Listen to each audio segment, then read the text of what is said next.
Hello everyone, मी आहे वृषाली आणि तुमचं सगळ्यांचं स्वागत आहे माझ्या यूट्यूब चॅनलमध्ये. तर आता वाजले होते सकाळचे 11, 11:30 आणि इथे थंडी खूप वाढली आहे आणि त्याच्यामुळे सूर्य पण नाही दिसत आहेत. जास्त दव पडतोय, धुकं पडतायत, त्याच्यामुळे जास्त गारठा जाणवतोय. तर आज एक पार्सल रिसीव्ह झाली आहे. म्हणजे खूप वर्षापासून मला घ्यायची होती ही गोष्ट. शू रॅक आहे हा. तर खूप दिवसापासून घ्यायचं होतं, दिवस म्हणजे खूप वर्षापासून घ्यायचं होतं. तर मिळत नव्हता अशा प्रकारचा मला पूर्ण पॅक असा शू रॅक घ्यायचा होता. म्हणजे काही साप वगैरे किंवा किडाकट्टू त्याच्यामध्ये जाऊन बसू नये म्हणून.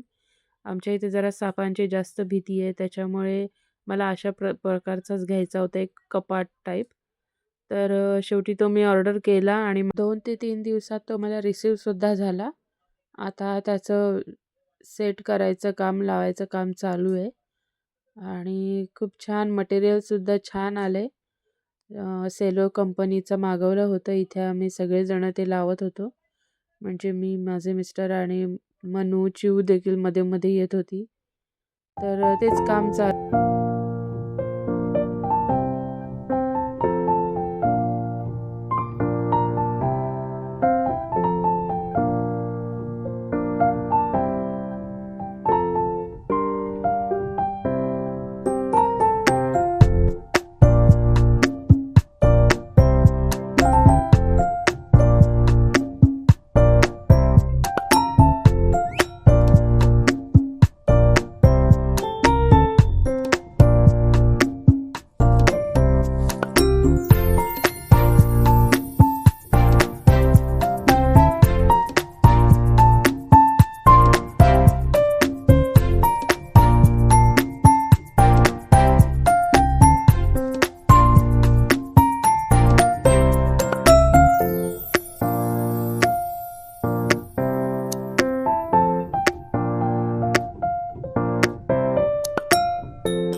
हॅलो. तर इथे दिवसभराची सगळी कामं तर झाली होती.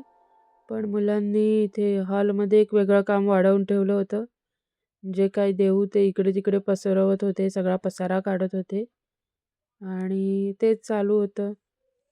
इकडे बाहेर खूप थंडी वाढली होती, धुकं इतकी पडली होती, दव पडतोय, धुकं, थंड वारा सुटला होता आणि मी काय कशासाठी बाहेर आले, तर माझ्या पाठी ही देखील दोघंजणं बाहेर येत होती आणि मनूला शू रॅक खूप आवडला. तो सारखा जात होता, उघडतोय, बघतोय. त्याला खूप मजा वाटत होती शू रॅकची. त्याने तर सगळे शूज वगैरे त्याचे भरून ठेवले होते शूज रॅकमध्ये.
तर इथे जेवणाचा टाईम झालं होतं आता आणि मटार भात बनवलं होतं मी जेवायला, म्हणजे पुलाव टाईप होतं.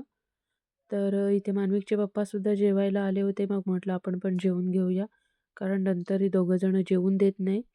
आणि इथे बघता तुम्ही चिऊची मस्ती किती चालू आहे. चला तर मग आजचा हा व्लॉग मी इथेच संपवते. तुम्हाला हा जर व्लॉग आवडला असेल तर लाईक करा, शेअर करा आणि आपल्या चॅनलला सबस्क्राईब करा. Okay, bye.